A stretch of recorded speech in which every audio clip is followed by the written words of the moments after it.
We got a little "That's What G Said" live edition for Super Bowl. We're gonna record this and we're gonna play it for you. So we're not gonna actually be live, but we're gonna do it on video and recording for audio for the podcast this week. Eric's been with me each and every week all year long. And Erik, buddy, thanks for joining again. We'll be able to kind of take a look at everything going on in the game now. I mean, we've watched all the games. We've put in hundreds of hours worth of work. Now we get the big one. And so many ways we can play this thing. I mean, it's not just like the old days where you just got the spread and the total here, huh? Oh my God! Like, there's so much stuff going on. You got so many prop bets, and with betting becoming more mainstream, I guess is the word in the United States. These books don't want to get behind the eight ball, and they're putting out these props earlier and earlier and earlier. Used to be like for props for players, you'd need them. They wouldn't put them out until this week. They've been out like all 2 weeks now, so it's been nice. It gives you a lot of opportunity here. I'm rocking my Rams. Shout out to Mr. Bacola. Pop's got me this little Rams NFC Championship Super Bowl shirt, so I'll be pumped for the Rams all week. And Erik, we're taking a look right now at DRF Sports, which is a good website. They'll give you a lot of insights, a lot of help. And we're looking at the betting line. So it's kind of settled right now around 4, right? We've kind of jumped into the 4.5 range. We kind of dipped back down a little, but we're in that 4 or so range settled right now. Yeah. I mean, honestly, it depends on what book. It's 4.5, depending on like what book you play at. And the total's 48.5 you're seeing? Yeah, 48.5, again, depending on like whatever book you play at. So, I mean, let's jump in. We're going to have a lot to talk for both of these teams, and we'll get into some of the props. But I wanted to give a shout out before we get in, because Erik, you and I, with football season, I know you're the same way. I put in tons of work, watch all the games, rewatch the game, and there are a lot of other sites and great resources that I'm using that help my handicapping and my gambling. So I wanted to give a little shout out to Pro Football Focus, Football Outsiders. I'm always looking at a lot of their stuff. We reference the DVOA quite a bit. We're looking at another site right now, DRF Sports, that I dive into.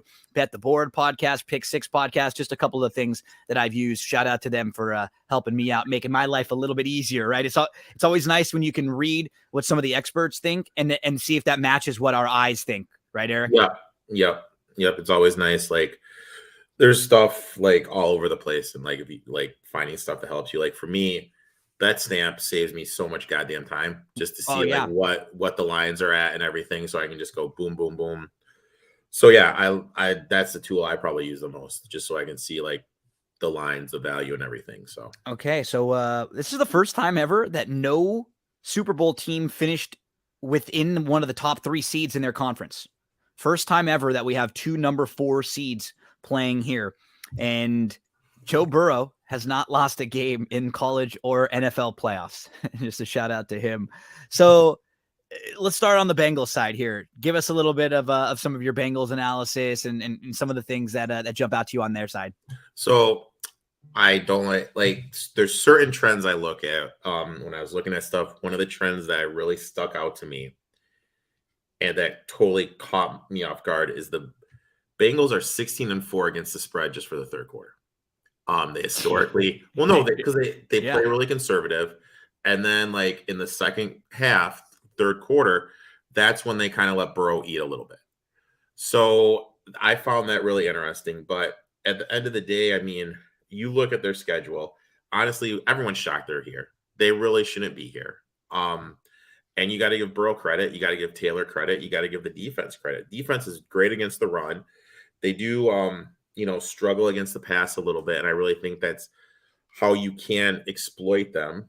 To me, the game kind of comes down to this is, can the offensive line protect Burrow? For them, like, honestly, that's it. Can the offensive line protect Burrow?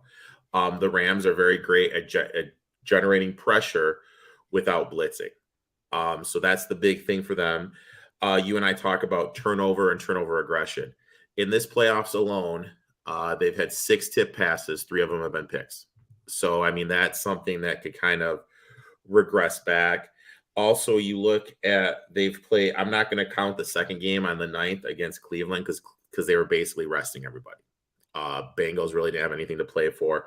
So you look at teams when they've played teams that are top 10 DVOA, there was 2 of them. They played Cleveland and they played San Francisco. Yeah. They lost the Cleveland game pretty handedly. And the San Francisco game, even though it went to overtime, San Francisco kind of blew that at the end. San Francisco was in control for pretty much the whole game. And then you look at teams that are in the top 10 DVOA offensively. Against the Packers, they gave up 466 total yards, 7.4 yards per play, lost 25-22.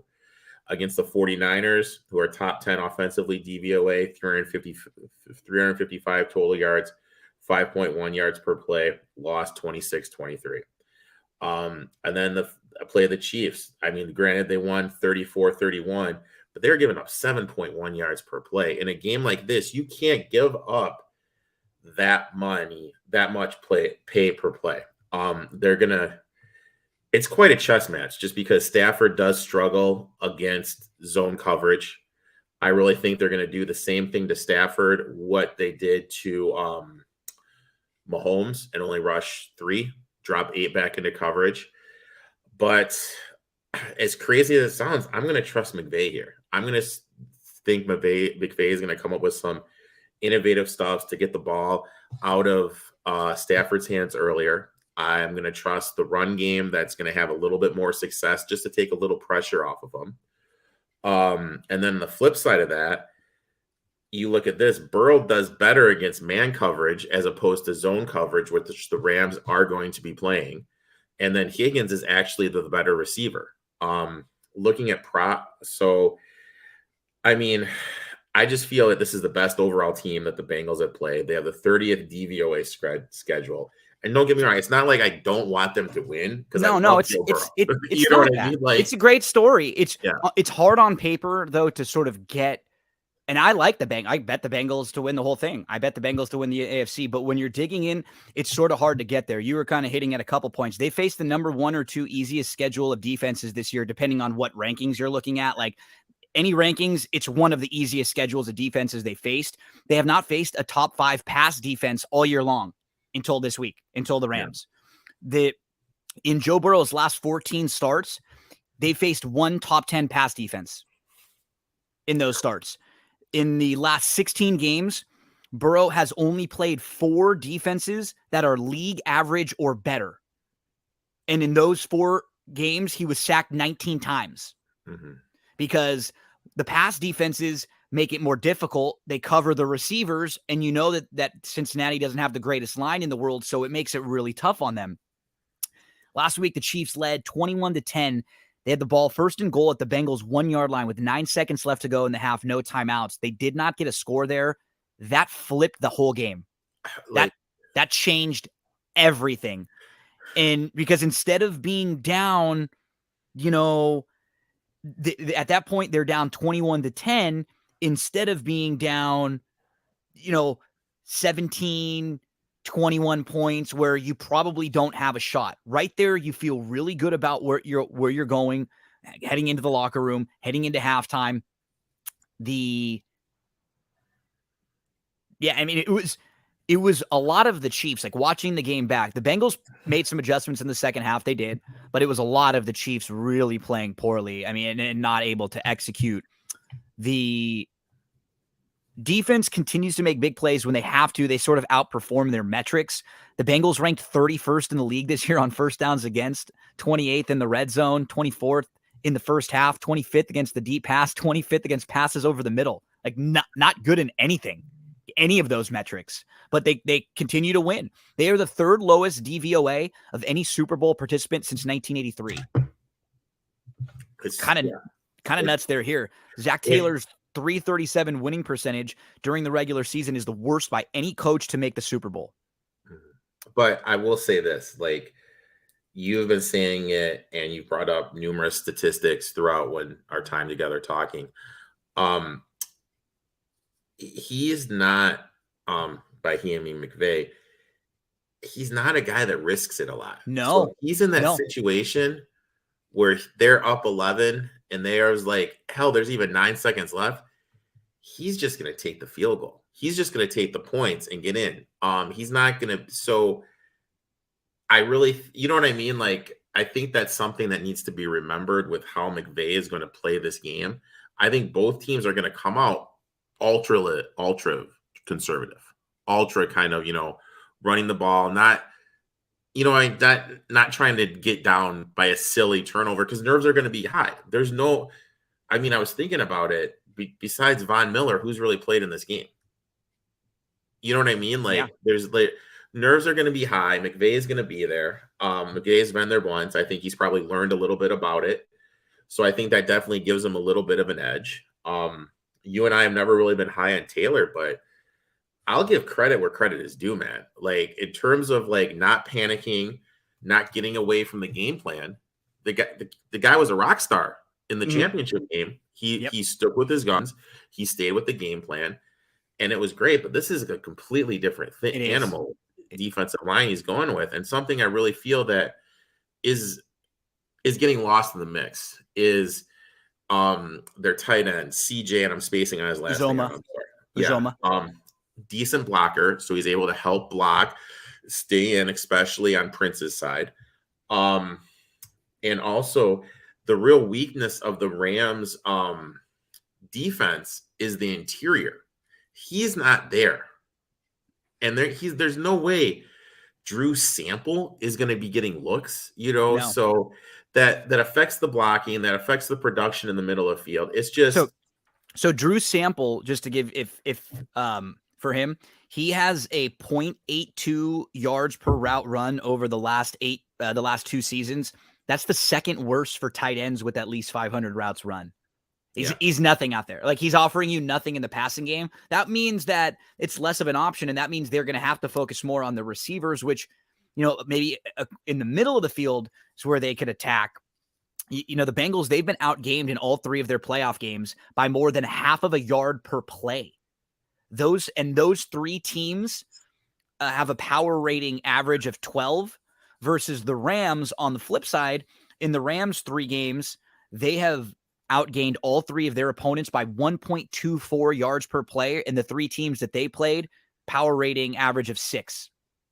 So they're playing better against better teams, much better. The Bengals have not been. Major positive for the Bengals. They finished second to the Rams this year in 40-plus yard pass plays during the regular season. So we know they're the type of team that can make a big play. They can really light it up. Third in the league in sacks allowed, but Burrow was only sacked 1 time against the Chiefs. Now, this was a little bit deceiving. I'm going to kind of dive into it here. The line pushed well enough for Mixon to have 88 yards, 4.2 yards per carry. P. Ryan actually had a couple big plays on the screen passes too, which helped. The one of them that really sort of kept them in the game. The O-line was actually awarded the best offensive line of the week last week by Football Outsiders because they won and they sort of overachieved, but they weren't really graded well by Pro Football Focus when you dug into them. They actually had their weakest game offensive line of all 3 of the games they've played so far this year in the playoffs from a grading standpoint. They just sort of I don't want to say got lucky, but Burrow has been making more adjustments now. He's just getting the ball out of his hands quicker. He's not holding on to the ball as much because he knows he can't. They're not even trying to throw the ball down the field. That right guard spot continues to be the weak link for the Bengals. Starter was benched after allowing 3 pressures. The replacement, Carmen, ended up with 6 pressures allowed. Front 5 allowed 16 total pressures, 13 hurries, 2 hits, and a sack. So while they only allowed that 1 sack, they only had a 44.2 pass blocking grade. They were able to get away with it because of Joe's adapting. He scrambled a couple times. He made a lot quicker decisions in this game than he has previously. Hell, he only averaged 4.3 yards per pass during the second half and overtime in that game. 4.3.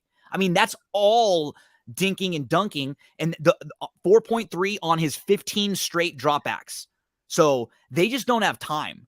And this is going to be a really, really tough test for them from just a pure matchup standpoint. I know it's really basic scheme-wise, but they're going to be trying to block 5 really good defensive linemen, 2 or 3 guys in that group that are like in the absolute best at their position at what they do. And I mean, we saw what happened last year when there was a huge advantage in the trenches. He just ate. And I guess this can kind of segue me to my first prop bet. I found Leonard Floyd over half a sack plus 141. So I also played a little bit of Floyd MVP at 200 to 1 with my thought process being this. You double Aaron Donald, whatever side of the line Miller's going to be rushing on. You're focusing there. You're going to have Mixon, who, Beho's been on this since the start of the season. Very underrated pass blocker.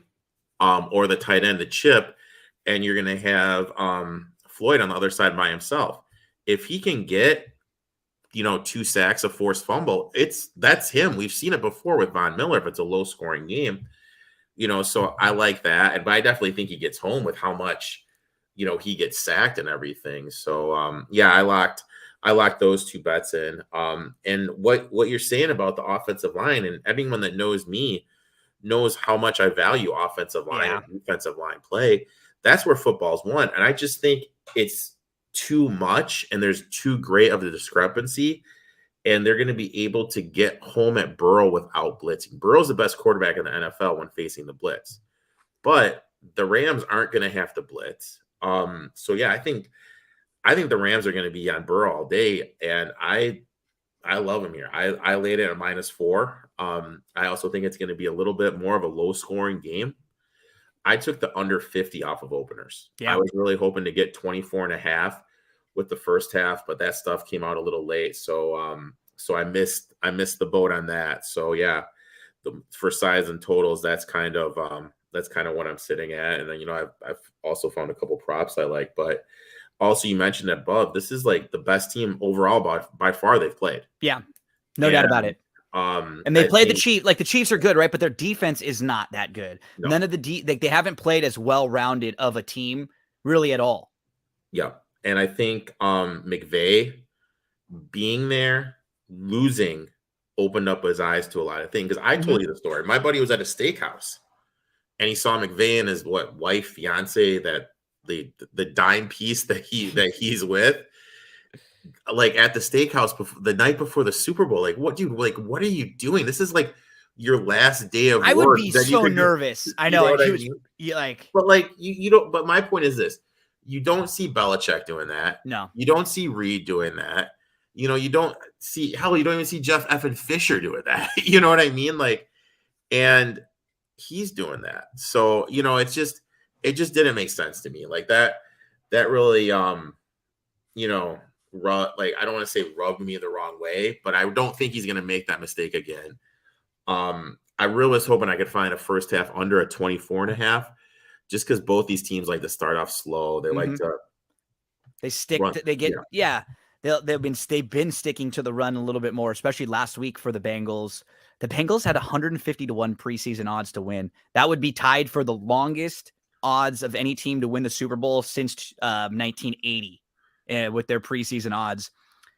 I mean, you dig back into that game, Kansas City, they cost themselves a timeout early. Reed challenged a play that was already going to be corrected after he called a timeout. It was like some just Andy Reid stuff. It was like, what's going on? They did get early in the game when they were getting sort of beat up. It looked like things were really all going Kansas City's way because there was a bad missed holding call on T. Higgins in the back of the end zone that forced the Bengals to end up kicking a field goal instead of a touchdown. So it looked like things were kind of all heading Kansas City's way at that point. You mentioned Uzoma. He got carted off the field early, and it's not going to be great if we need to see Sample because he doesn't really give them an option there. I mean, I was reading through some of the sites that would do the play-by-plays, and it's funny when you read through them where they do as the game is going on and they're commenting on it and giving you their commentary, because everybody thought this game was over with 35 minutes left. Everyone did. Everybody did. They're calling the game. The Chiefs offense was crushing the Bengals defense. The Chiefs defense was shutting down the offense that scored so much on them previously. Offensive line for the Bengals was having early struggles. They were kind of shifting some of their linemen around. At one point, Joe Burrow was 6 for 13 for 28 yards in that game. Yeah. And they just kind of kept to it. They got a big play on the 40-plus yard screen pass before the end of the half, and they were able to stop Kansas City scoring That changed the game. They could have been down 21-3 or some combination of 17 to 20 points. Instead, they're down 21-10. And they've said, oh, hey, we were down in a similar spot like this just a few weeks ago. We can do this. It gave them a little bit of confidence there. The Kansas City offense was averaging 9 yards per play in the first half. Yep. 9. Almost a first down per play. Basically getting a first down on every single play. They scored with ease on their first 3 drives.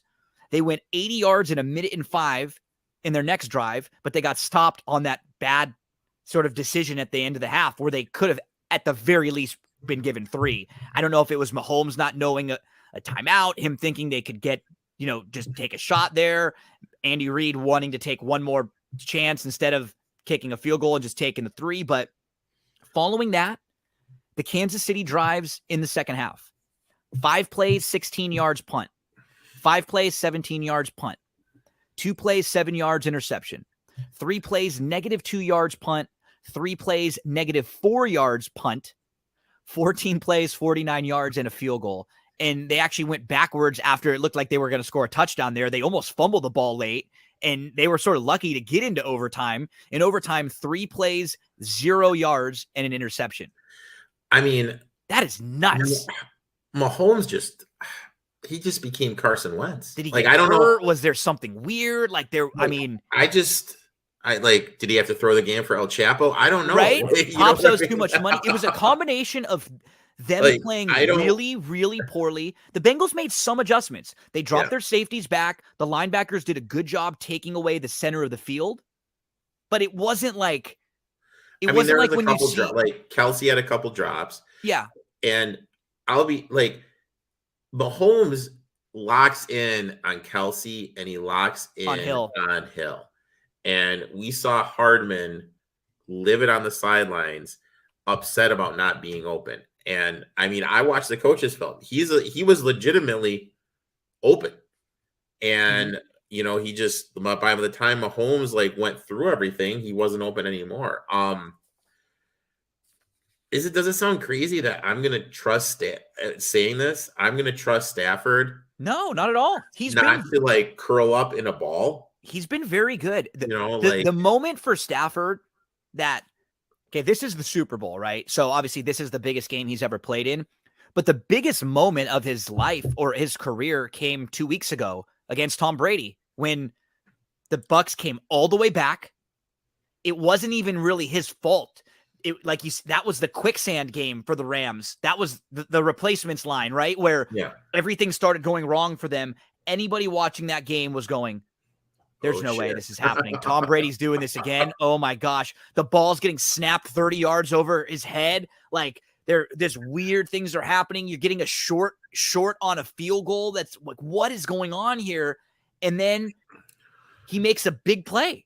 Yep. He makes a huge play right then with sort of all the pressure in the world right there, because if you screw up and you throw an interception, they get the ball in scoring range right away. I think that moment made him just I can do this. And I think also the play before where he scrambled and fumbled and Mcveigh didn't have it go into overtime. Right. He was like, no, make a play. Mm-hmm. I think mentally, I think that is big.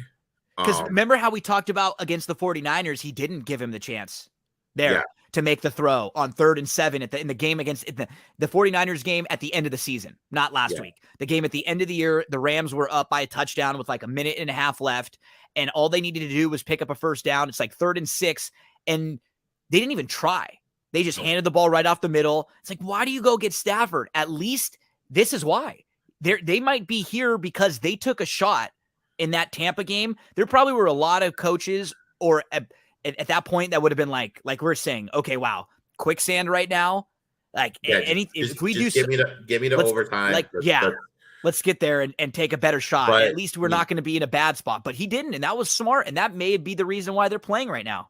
And I mean, I think another key is we really something else. We don't know Matt Gay's health. And we saw he couldn't kick a field goal against God, what was it? What do you miss? A 48-yarder? That was the one I'm 45? talking about. Yeah, he shorted the one that was against Tampa, right? He shorted it.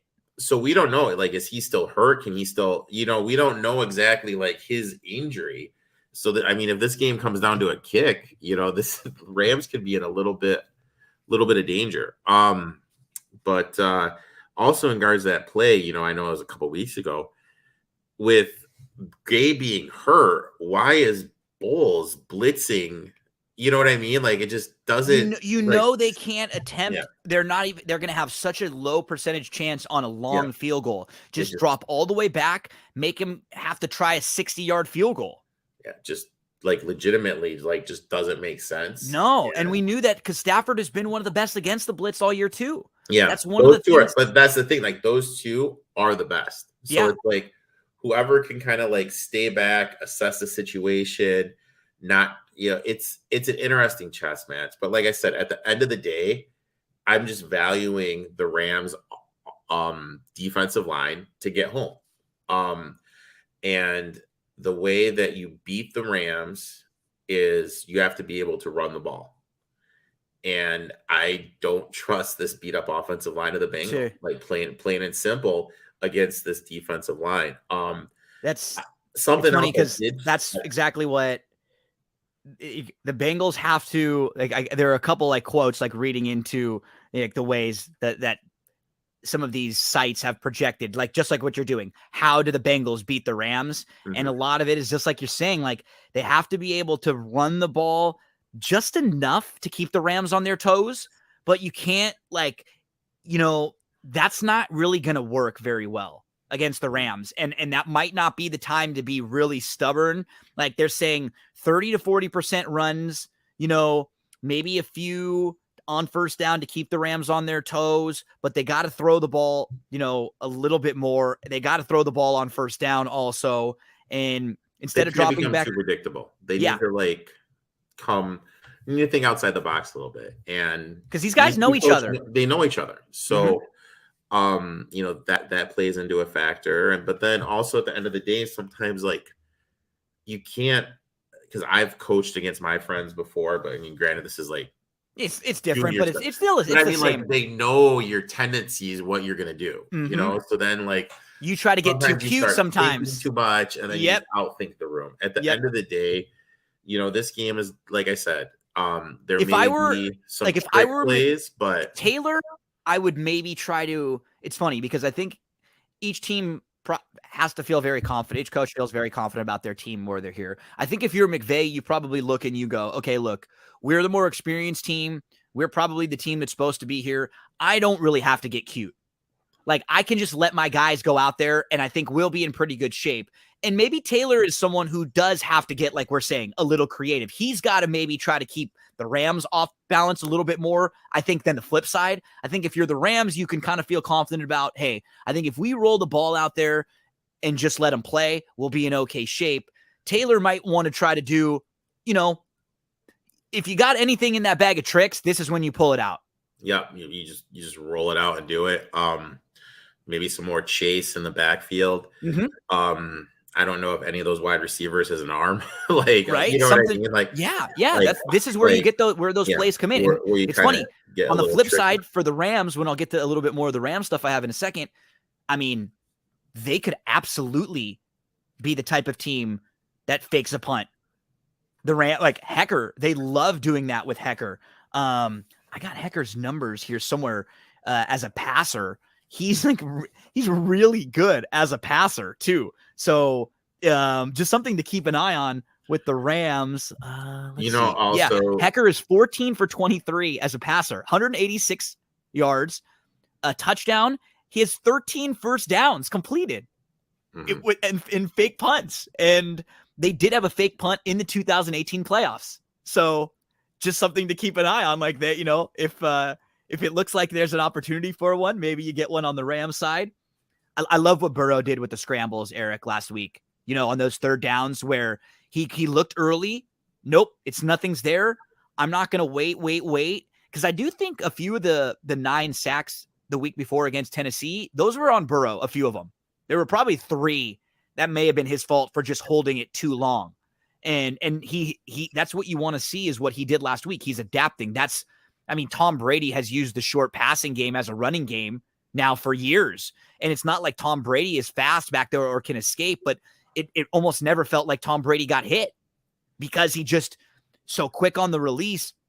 Your Burrow, you've got some playmakers there. You've got 3 good receivers. You can get them on little short routes, crossing routes, slants across the middle, little screens, little dump offs. Those work really well.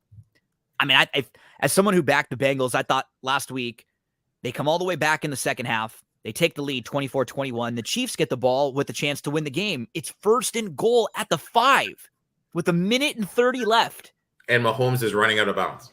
And at that point, Kansas City had a 74% win probability. Yep. Mahomes gets sacked for 5 yards on 2nd and goal, sacked for 15 on 3rd down, almost lost the ball in a fumble. Kansas City was able to kick a field goal and go to overtime. On the play in overtime, right before the interception, Eli Apple dropped a pick 6. Yep. The game could have been over the play before. I mean, Mahomes was just off and bad the whole second half. He was brutal. Absolutely miserable. Looked like my 6-year-old nephew playing quarterback. Just running around, falling back. It was just crazy. Real quick though, there is a wide receiver for his career that has 2 TDs passing, and is that Odell, right? 67% completion percentage in this game. Odell?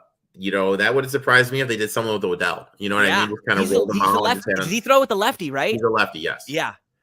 So, that wouldn't surprise me if they did something with Odell. They had that one against the Cowboys? That with the Browns 2 years ago? Yep, with the Browns 2 years ago. I can remember when they were up big on the Cowboys, and the Cowboys came all the way back, and then they hit a couple big plays to sort of put them up again. He threw 1 pass in 2020, 2 passes in 2019, nice, 2 passes in 2018, and then 1 pass in 2014. So I mean, it's not like he does it a lot. He didn't do any with it. So it's just something, and you can kind of it's just something to think about. Who would he throw a pass to, or find a prop for a passing touchdown for him. So that's what makes this game kind of fun. There is a couple props. Go ahead. Oh yeah, we're getting some props in a minute. I got a few that we'll hit on too. So there were 4 games this year that Burrow and the Bengals had pretty bad games. When you dig into their schedule, the Browns game, the Bears game, the Chargers game, and the Jets game. They had a pick 6 in the Browns game, a pick 6 in the Bears game, a fumble returned for an touchdown in the Chargers game, and in the Jets game, a couple bad things, but there was a late interception that ended up setting up a Jets score. So in those 4 games, 8 out of Joe Burrow's 14 interceptions happened in those 4 games. 19 of the 51 sacks all came in those 4 games. 3 of the 5 fumbles all came in those 4 games. The pressure directly led to the mistakes and the turnovers. It was simple. More pressure, sacks, turnovers, pick 6s, fumble returns, just bad things happening over and over. In those games, Chase averaged 46.8 yards per game, 11.7 yards per catch, and a 47% catch rate. Those are in the 4 bad games. The whole year, his averages are basically double that.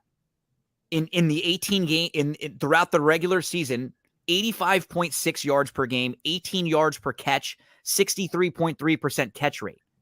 But you shut him down, and they're very human. And it's kind of strange because the Bengals came back to beat Kansas City twice this year. So we're looking at them as a team that, they can come back from being down, no problem. They weren't really a good comeback team this year when you look at the full sample size. They were great when preserving an advantage. They were 4th in offensive DVOA when playing with a big lead of 2 scores or more. When they were facing a big deficit, they were 17th. When the games were close, they were in the 20s.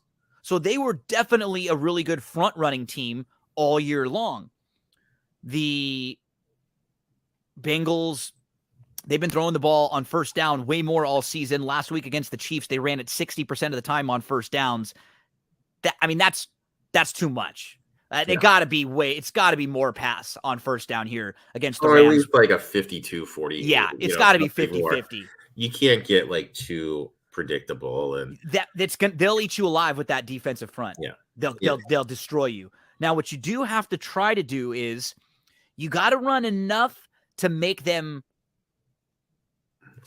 put all 5 of those really good defensive linemen out there, because while they're excellent at providing pressure, they're just not quite as good in coverage. So those guys, if they have to drop back and cover someone, that's not really what they want to do. Like if you put Von Miller in that situation or someone like that, that's not what they want to do. And that's where that's sort of the dance that you have to be able to perform if you're the Bengals here, because the Rams allowed the 7th most EPA allowed on quick game concepts in the regular season. So the Bengals game plan, run the ball just enough to keep the Rams in 5 down fronts. That way you can attack right over the 5 down fronts, right on behind them, right in the middle of, just like we were talking about with the 49ers last week. 49ers couldn't run the ball at all against them, but the middle of the Rams is where you need to attack them, right up the gut against the run, and then right in the middle with their backs, their linebackers, and their tackling. The Rams D was number 1 in early down run EPA allowed, and the Bengals, they are very predictable with their scheme and formation. When they have 2 wide receivers, 71% of the time it's a run. 3 wide receivers, 33% of the time it's a run. That's where they got to get creative, right? Yeah. They can't line up and you and I sitting here go, oh, look, 3 wide receivers, they're going to throw the ball. Yeah. Oh, look, 2 wide receivers, they're going to run the ball. Right? We can't know that. Yeah. So they actually, the Bengals were in 3 wide sets 77% of the time, and the Rams defense only allowed 43% of plays to grade successful in 3 wide receiver sets this year. That's not a good matchup for the Bengals, because in those sets, the Rams only allowed 13 touchdowns. They had 16 interceptions and 35 sacks there. So just a lot of scheme things don't really seem to lean the way of the Bengals. Some of the Rams stuff we get to on the other side, the Rams were in a game where the Niners had you like the Niners. It's 4th and 2 at the Rams 45-yard line, 10 minutes left to go in the game, and the Niners are up by 3. And they try to draw the Rams off sides instead of just going for it. It's 4th and 2. Even though you're not running the ball that well in this game, it's one play you got to get with a lot of guys you believe in, a lot of playmakers, Debo, Kittle, Jennings was great on 3rd downs and stuff. You have to take a shot there. According to Football Outsiders, Eric, that was the worst coaching decision of the weekend. For sure. It cost them more than Actually, 5. You know what? I think the worst coaching decision was the one before, where you put the best left tackle in the game in motion, in the backfield, and put him in effing motion. Yep. It cost them more than 5% chance of winning the game. And Shanahan, it's not as if McVeigh was aggressive or anything. He wasn't good last week, but Shanahan is ranked 20th in the bottom tier in the critical call index of NFL coaches on 4th down decision making, and it ends up costing them. The shout out to the Rams, because for all the talk about the top tier talent, right? Kupp, 11 catches, 142 yards, 2 touchdowns. We know they have some great defensive playmakers. We know they've got some great top tier talent, but it was the backup tight end last week, 5 receptions, 57 yards. The backup linebacker had the game-winning interception. So it really was some of the other guys for them that made big plays last week. The Rams led the NFL in 40-plus yard pass plays, but they also led all playoff teams in interceptions thrown. So they're going to take some shots.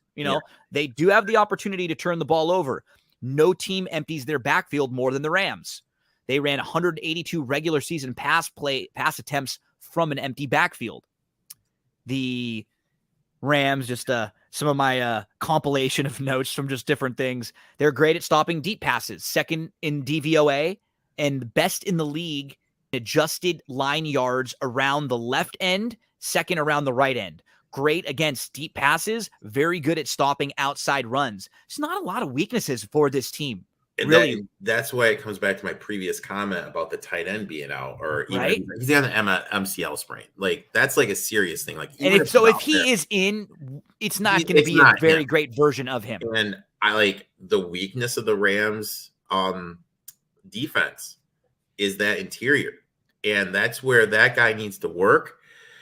And if he's not there, that's a huge blow. And I'll call up Burrow. Burrow doesn't look to Boyd enough either. Boyd's open a lot. Like I watched that game, like I said about Hardman, there was 2 times Boyd could have like crawled in for a touchdown. He was so wide open, and Burrow didn't even look his way. So that's going to be something. But also, I will say this: like, I really think there's some misconceptions in the prop market because of Higbee's not going to be 100% if he goes. CJ's not going to be 100% if he goes. So I think there's like some of the tier 2 and tier 3 wide receivers, their market price is a little bit undervalued right now because there hasn't been any official word. Yep. The Rams are only average stopping runs between the tackles and short passes over the middle. But it is a great spot for their defensive front. Aaron Donald leading the way against a questionable offensive line. You'll have Ramsey on Chase to try to slow him down. Last week, there was no scoring in the first quarter in the Rams 49ers game. Both teams kind of started a little bit slow. Quarterbacks missed receivers on third downs. They had 3 and outs to start. Then the Rams drove it all the way down to the San Francisco 3-yard line, but they could not score on third down and goal from the 3. They threw an interception. That cost them at least a 3. Yeah. At the very least, because that's incomplete. It's 4th down and 3. They kick a field goal. They're up 3-0 to start. Or they go for it, but McVeigh wouldn't have gone for it. It would have cost them at least a 3. They would have kicked the field goal there. Neither team could get the ball, could run the ball. The Rams actually outgained San Francisco on the ground. If I would have told you that, we would have immediately said 49ers have no shot. Yeah. If the Rams are going to run the ball for more than them, no shot for the 49ers there.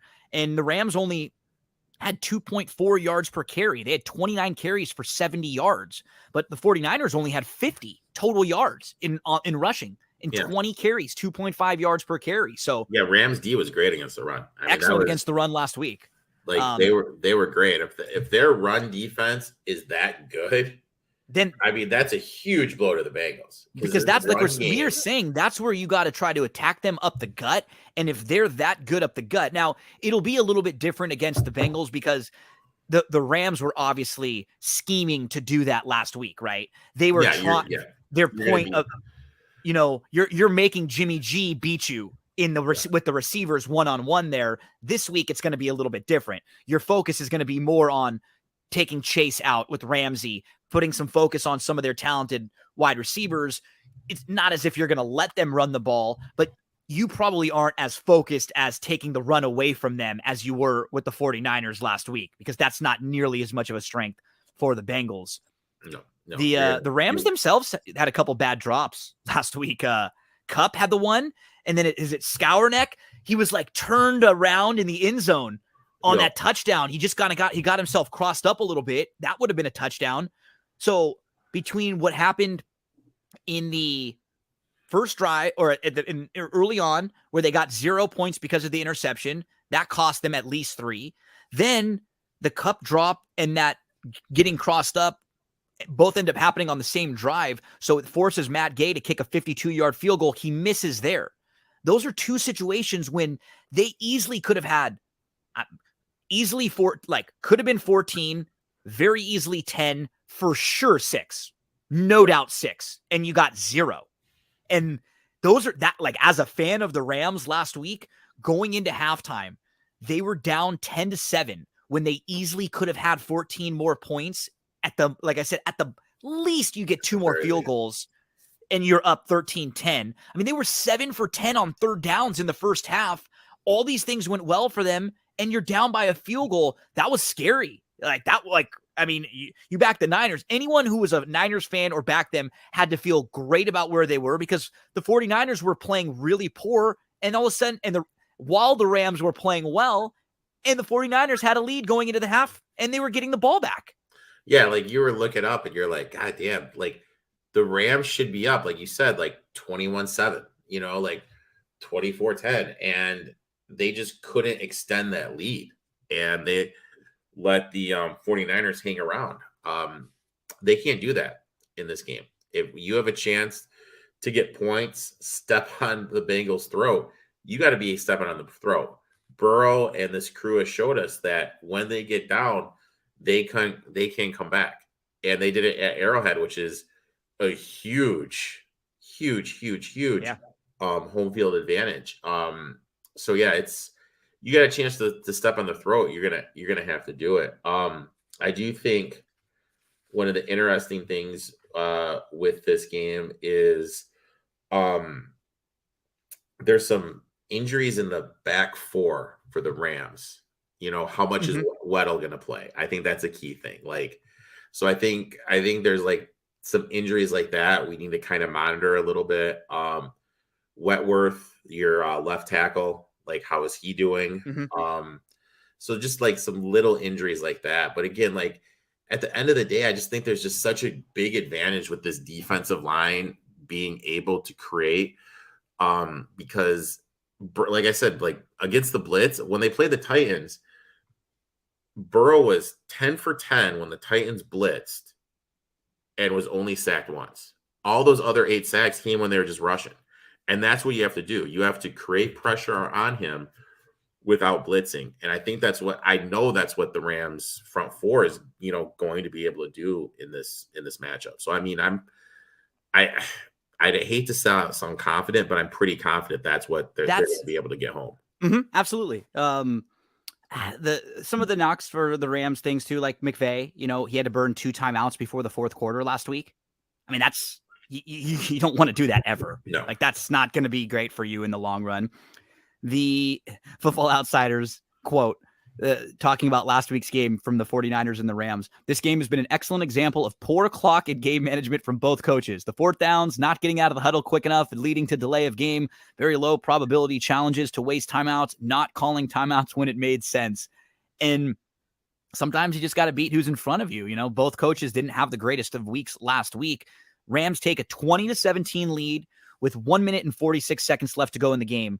So San Francisco got the ball back, and they actually couldn't even complete one pass for positive yardage. First down, incompletion. Second down, pass for -3 yards. 3rd and 13, interception to end the season for San Francisco.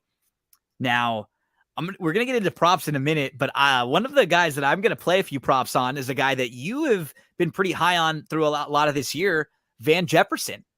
I think he has a couple sneaky, nobody's going to be playing Van Jefferson props. People are going to be really invested in Cooper Kupp. Odell Beckham's been great as of late. And you mentioned how Higbee, we don't really know the health of Higbee. Even if he is playing, he's not going to be running as many routes. Last week, Van Jefferson was on the field for 67 snaps, 42 routes run, and he did get 5 targets. There were just a couple that he was kind of off with. He has 49 targets this year of 11+ yards. And he was only 2 routes behind Odell Beckham. I mean, they were basically on the field together all the time. He's a little sneaky. He was kind of banged up last week too, so you weren't getting as much. There's a couple props that I'm looking at of his. His receiving yards are 33.5. His over for reception, his reception total is 2.5, and that's plus 120. So 3 receptions would be plus 120. And the player to have the longest reception of the game, which, I mean, he could have 1 catch, Eric, and he could absolutely have the longest reception of the game. Oh, easily. He runs routes. That's plus 1,100. It's 11-1 for Van Jefferson to have the longest reception of the game. So those are a couple that I like in here. I think Van might be someone who's a little bit interesting that I'm going to lean on. Couple more. That's funny because Van's one of the guys I like, and I mean, right? Yeah, you kind of hit it on the head with what you're saying earlier. You look at the playoffs; he's played 90% of the snaps, but he's just not getting any love. And you got to figure they're going to be sent. They're going to drop back. They're going to drop 8. They're going to bracket. What's his face? Cup. That's going to leave more for Van Jefferson. Because I would do the same thing. If you're the Bengals, you're thinking, hey, we got to make Van Jefferson beat us. Yeah. Right? We let him go one-on-ones, or we give him the softer coverage. We cannot have Cooper Kupp beat us. Exactly. And the thing with Odell is, like right now with Odell is the roles that Cooper Kupp and Odell have are kind of flipped, which is funny. Odell is like the possession receiver, and Kupp is like a little bit more explosive, but Jefferson is the real stretch the field guy there. It's not really Odell anymore. He's got great hands and he's been making really good catches. They've just been targeting him more in the red zone and on third down and to pick up big plays. I like Van. I really do. Couple more notes on the Rams just to mention. Oh, go ahead. So I'm looking at my notes on my iPad here, so bear with me. The Bengals running, where is it? Jefferson's average depth of target is 14.5. And that's when a team plays a cover 3, what the Bengals are going to be playing. So he's played 90% of the snaps this year, this playoffs. And I recency bias because of having shitty games. That's my notes. Yeah. I think there's definitely a huge value here. I locked in the over 2.5 receptions just because I locked all those ones that I said in. I went over 2.5. 33 yards is one catch. That is one catch. And then also I always kind of look like everyone kind of gets falls in love with this first time touchdown score. Mm-hmm. But I will say this, I was looking at it and of course, no, I can't find it. They offer touchdown scores. Anytime TD score. No. First Rams touchdown score. First Rams touchdown. Okay, cool. So you can look at that, and he's done that in 2 games this year. He's been their first time touchdown score. He's been the Rams' first time touchdown score. And I think I found him for 9-10 to 1. So I mean, sure. That's a little something different. I could really see them getting down. We mentioned touchdown scores. One that was kind of interesting to me is, and this I'm looking at, these are anytime touchdown scores. Matt Stafford is 8 to 1. He is really he's decent with this quarterback sneak shit. And I'm telling you, that's another one of my props. I'm for both quarterbacks. Stafford, I already locked in over 5.5 rushing yards. And for Burrow, I locked in over 12.5 rushing yards because we saw it with Burrow last week. He's just taking the ball and running more. And he's going to be in some trouble in spots against this defense. So I figure there's going to be at least a few times where Burrow just tucks it and runs. So I'm over 12.5 there. Stafford, 5.5, same thing for him. Third down and 6 or 7. He looks around. There's nobody there. He runs, scrambles, picks up a first down.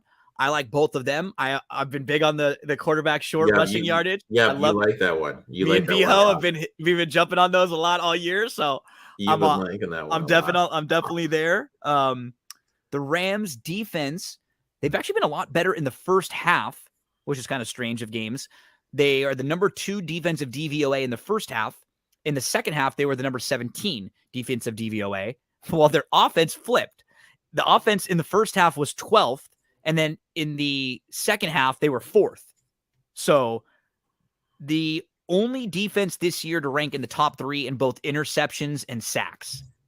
They're just very good on the defensive side. We don't know what's up with Higbee. We'll keep an eye on him as we get closer to the game. Final 2 drives for Jimmy G last week. He was 1 for 6 for -3 yards and an interception. And we'll say that the Rams did get a little bit of luck in that game. The 49ers dropped what should have been an interception when the Rams were making their comeback to try to take the lead here. What do you think about the backfield for the Rams? Last week was kind of shifted a little bit Sony Michel, a Sony-led split there as far as just the snaps were concerned. A couple weeks ago, we saw they've been kind of trying to force Akers back into it. I think some of the Sony props are kind of interesting if you can find them out there because they're pretty low. There are and Sony got banged up a little bit toward the end of the the end of it, and I just don't think he looks right, to be honest. Me neither. I know they're trying to get him, and they like and they want. He's their guy, and they want to give him an opportunity because he did everything to get back in a big healthy. It's fine, give him a few touches, but I don't think you want to force feed him the ball. I saw some Sony 20.5 rushing yards and 8.5 receiving yards on Sony Michel. Those might be two that I would take a look at. The rushing yards and even the receiving yards those aren't bad. Those are not high numbers. If Cam Akers isn't great, like healthy, or if he just doesn't look good, Sony was on the field quite a bit. That's another prop that I'm going to be looking to target a few Sony props. What about Jamar Chase over 3.5 rushing? Yeah, absolutely. I like mean, that. We're talking about how they got to get a little creative. Yeah. And a reverse. You got to have a reverse set up. Well, they're using them like Debo a couple times in the Titans game. Mm-hmm. They were just having them run out of the backfield, just straight out of the backfield. This is what was from the Water Boy when their last game of the year, can't hold anything back now. They keep saying it over and over. The last game of the year, can't hold anything. It's the Bourbon Bowl, So maybe you got to just bust it all out here. You don't worry about Chase anymore. You line him up in the backfield. So when the Rams play with their 5 defensive linemen, it's going to create space for the Bengals. They just have to be disciplined. They have to take what's in front of them. 7 yards, 8 yards, 7 yards. Just pick up the short shots all the way like Tom Brady would do. Don't get your eyes too big, worried about trying to connect down the field, because they may not be able to connect on a lot of those deep drop 30-yard throws. If they break a big play, it might be just on a short crossing route, on a short slant that, they break a few tackles. That's probably their best bet in trying to get the ball into their playmakers' hands and then letting them outrun the Rams defenders and break tackles. Because that coverage-wise, and what we know about the Rams defensive front, it's going to be tough to have that window in there. On plays when the Rams rush all 5, there are going to be holes on both sides of their linebackers, and that's going to work out for the Bengals. Quick game concepts and routes. Over the regular season, Joe Burrow finished 4th in the league on quick game passing concepts. So he's very good at that. And that has to be their attack. Sean McVay, the 5th head coach to make 2 Super Bowls in their first 5 years, Eric. And the other 4 in those 8 games were 6-2. So all of those guys who made it to 2 Super Bowls early on in their career were really good coaches. And they all won Super Bowls and did really well. So sort of feels like this is going to be a big moment for McVay. And this Rams team, they've only allowed 162 yards rushing in 3 playoff games. Yeah. If you would have said last week they allowed 160 yards to San Francisco, that wouldn't even have seemed that wild. No, not at all. And they've allowed that in 3 games total. And just a shout out, because I don't know if enough people have just sort of stopped to look at what Cooper Kupp really did this year. But, I was digging into his games, and you're looking at the props and the numbers, and his line for receiving yards was like over 100, and then it's going to keep ticking up. He had 21 games that he's played this year. So the 18 regular season and 3 playoff games. He had 1 game where he had 61 yards. That was his lowest receiving output on the year. He had 1 game where he had 64 yards. Mm-hmm. The other 19 games, he had 90 yards or more.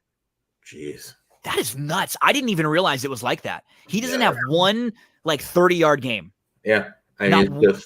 Not 1 game where he's under 60, and then the 19 out of 21 are 90 plus. Just fantastic stuff this year from him. And you have to give it up to Stafford too, because it's a combination with the 2 of those guys and McVay scheming them. But I never thought this guy was that good, right? I never thought Kupp was that good at all. No. To be honest with you, I thought good receiver, solid possession guy. Yeah. He kind of reminds you of like a Hunter Renfrow type.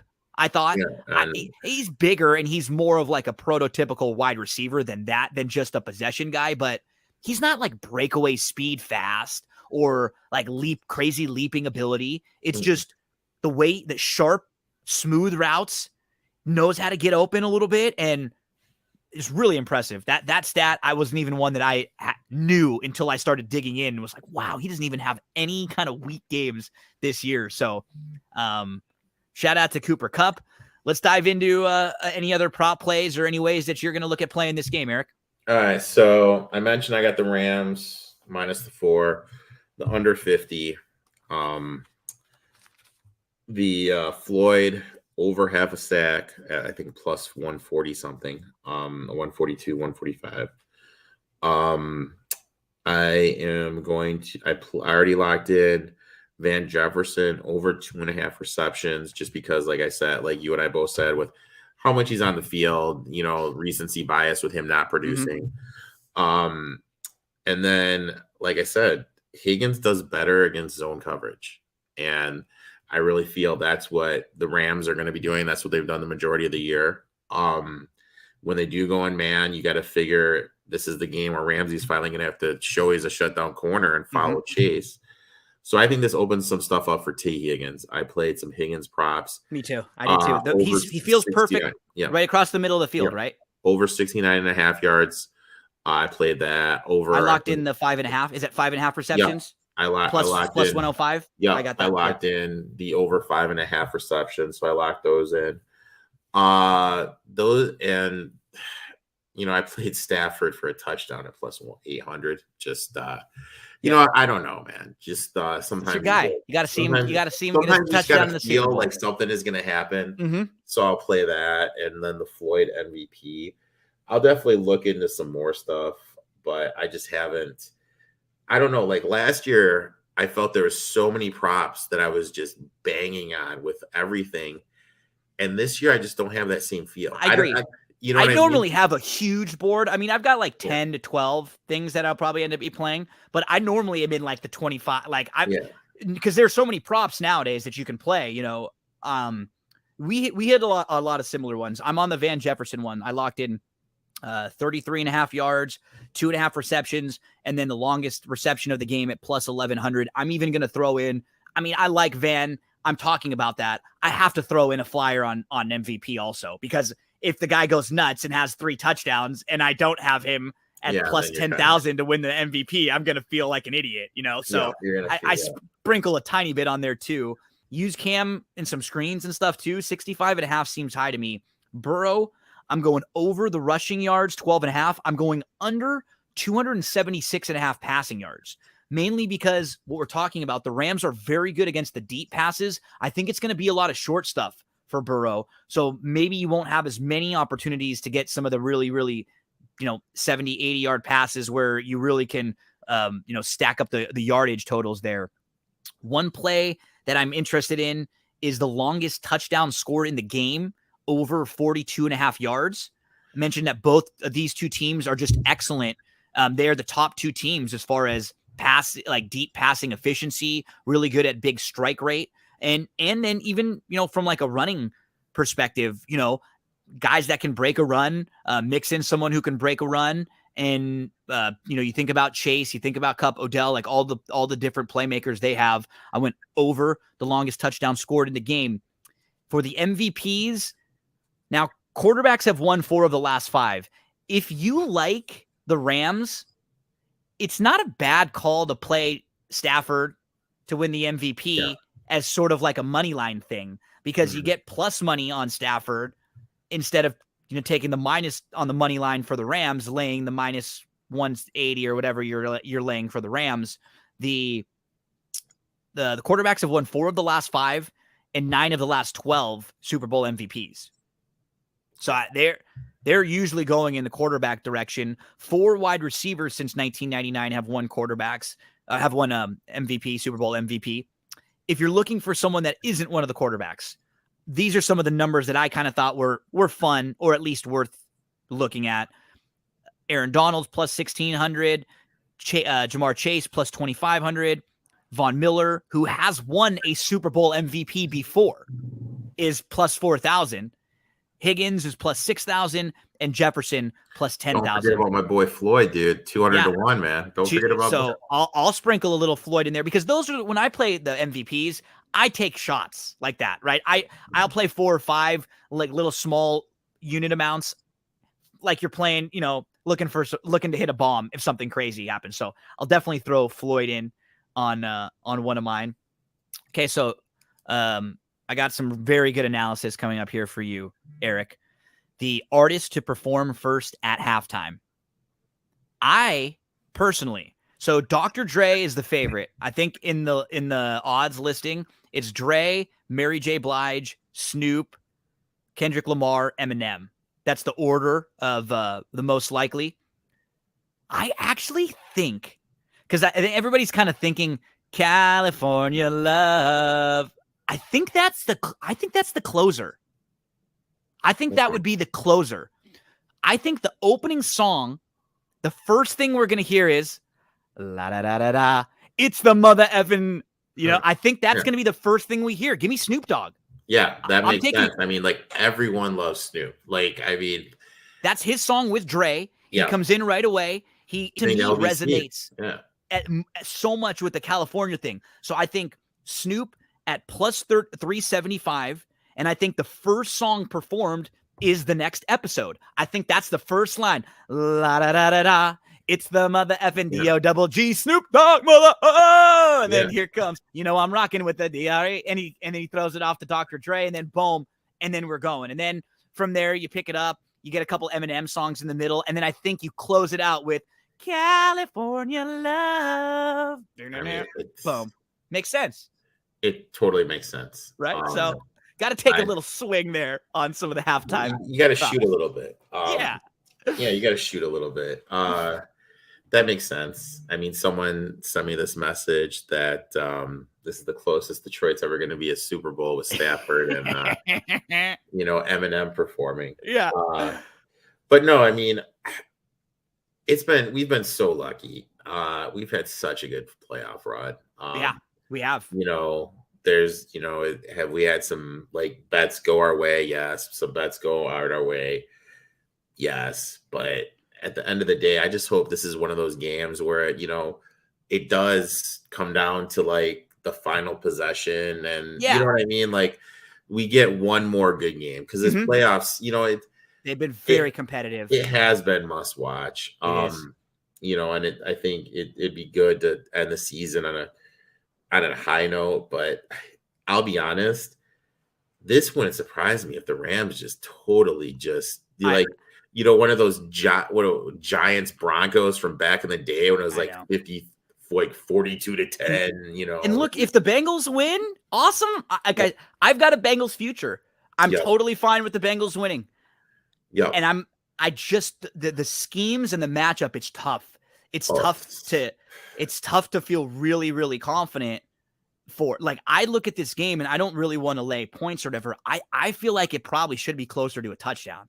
Yeah, I think it's especially with the Rams having like a home game in this situation too. But I mean, like in terms of like people are going to say, well, fans. Well, it's not so much the fans. It's the familiarity, it's right? Just the travel. Like it's not like having they traveled one time in the last month. It's not like having to like, okay, we need to pick everybody up. I need to get my friends tickets. I gotta get my family there. I gotta get my parents there. I gotta do all this stuff. But no, I'm here. I'm in my house. In my bed. My bed. I'm not eating out. I'm getting all my meal. You're in your locker room, right? Like you're in your locker. Like that's McVeigh's in his office where he's coaching. He's using his computer and his like stuff, I know that stuff like to some people doesn't sound like a big deal, but it's like legitimately is, especially when the people on the other side, it's their first time through. Right. Zach Taylor is not a very experienced coach. He's not someone who's been here, has done that. And for as much as we love Joe Burrow, and I don't think Joe Burrow, like the moment isn't going to be too big for him. It's a familiarity thing. It's a comfortability thing. Yeah. We would have all thought the same thing a few years ago with Sean McVay, and he looked really tentative in the Super Bowl. Yeah. He did not coach a good game in the Super Bowl against Bell. He was dude. Yeah. Like he's not going to make those same mistakes. No. Okay. I got one more for you. Gatorade. So orange is plus 320. I locked that one in. Okay. So 5 of the last 12 have been orange. 2 of the last 3 have been blue. It's either like blue or orange. In the last like 12 years, it's almost always blue or orange. Now it doesn't, they don't always go with the color based on their like uniforms, but I just sort of felt like with orange, with that probability, and then maybe some small likelihood of the Bengals with their orange color having orange Gatorade. I just feel like there's a little bit more of an opportunity there with that. So that would be the Gatorade that I'm leaning towards. Orange is already popular, maybe a little additional popularity for the Bengals team because they got the orange scheme. That's where I'm rocking. Give me orange on the Gatorade. I have one for you. Over and under how many babies are going to be in commercials? Okay. That's okay. I would never bet that, but I mean, it's just, it's just fun. That's funny. I always do a few. One of the best ones I've ever had in my life, Eric, was Katy Perry when she was doing the halftime show. Man, I handicapped. I looked at her sets online, and this was, there wasn't as much information now about. So I was digging in on YouTube, looking at like live concert sets.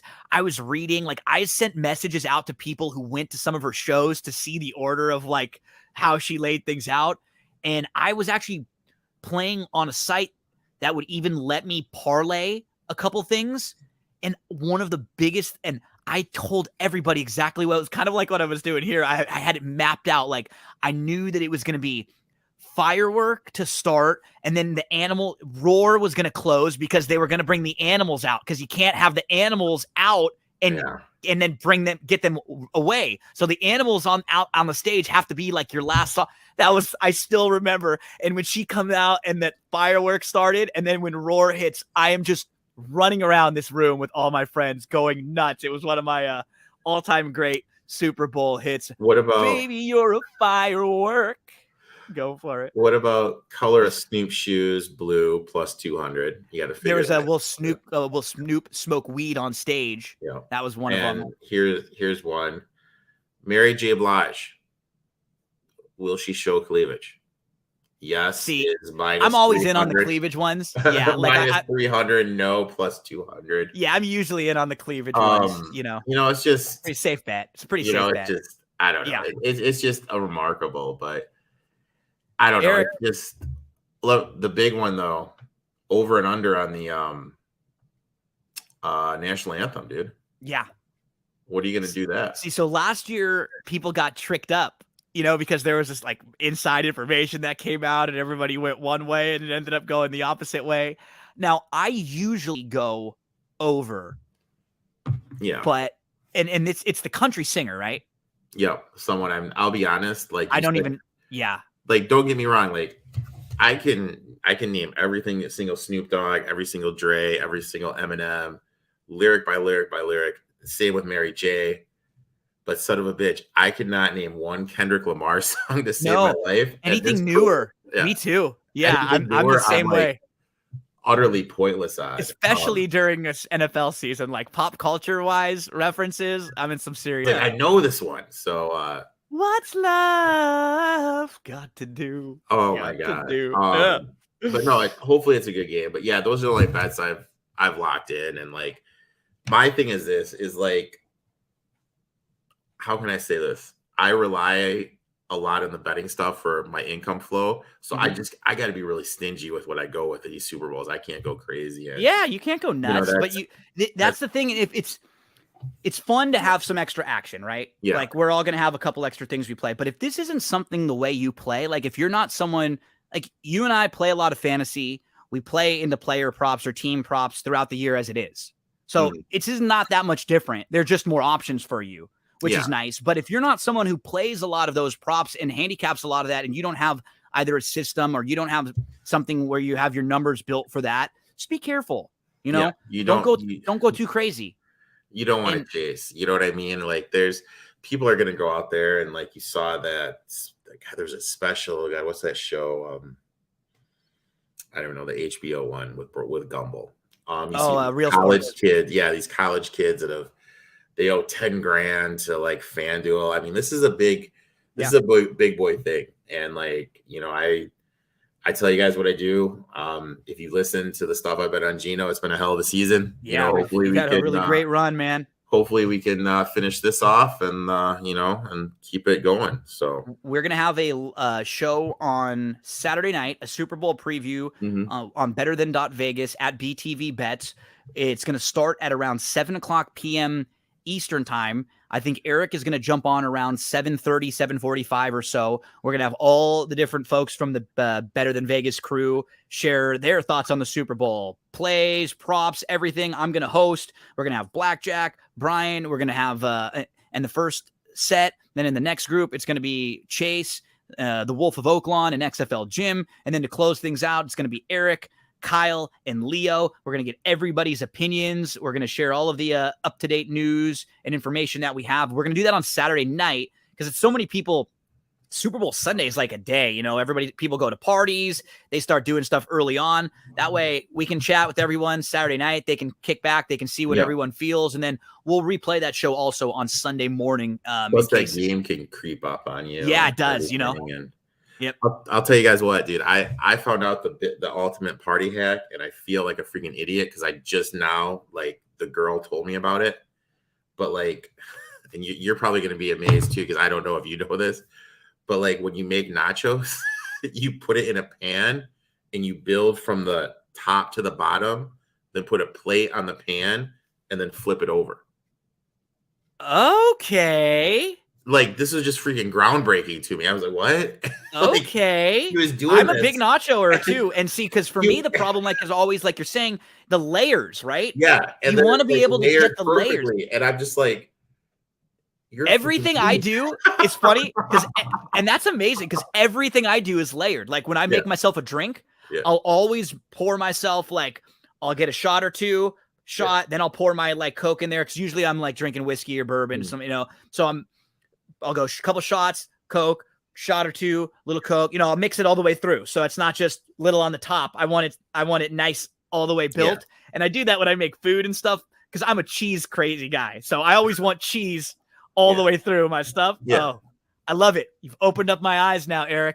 I mean, like it was like mind boggling. I was like, oh my God. Like I was, what are you doing? And then like, I was like, you learn something new every day. So Erik, man, can't tell you enough how lucky we've been to have you. I think it was a couple years ago when we were shit talking each other online and we said, hey, maybe, let's get you on one of these shows and we'll come on. And then you came on and it was like, oh, we got along really well. We have very similar ways, I think, that we look to gamble, the things that we look to kind of like how we attack gambling in a kind of similar sense. We're not always going to be on the same games or on the same teams. But as the years have gone on, it's fewer and farther between when we're on very opposite sides. And so I think, and that's good and bad, right? But I do think that one thing that we both try to preach is, be disciplined as gamblers. Demand the numbers that you get. If you want it, if you didn't catch a number and it moved over that key number, got to stay away, right? Yeah, you can't get you can't get crazy about it because there's so many opportunities. There's so many ways to bet now. There's so many games now that, oh no, you know what? I love the Rams in this spot. I don't care what the number is. You can't be that way as a gambler that wants to be serious. Yep. If you seriously want to make money. I found this out this year. Like I never do this and I feel like an idiot. You can bet outcome of drives. And if you really understand football and understand what's going on, like during the live play, it's like baseball when you feel like an opportunity, know when a team's going to score sometimes in baseball, right? We play all the time. One team has 2 runners on, they miss, and then you just know the next inning they're coming back and they're going to score. Take advantage of, bet. Don't worry about playing just the number on games. If you can, focus in on a team total, anything that can, like piggyback your handicap.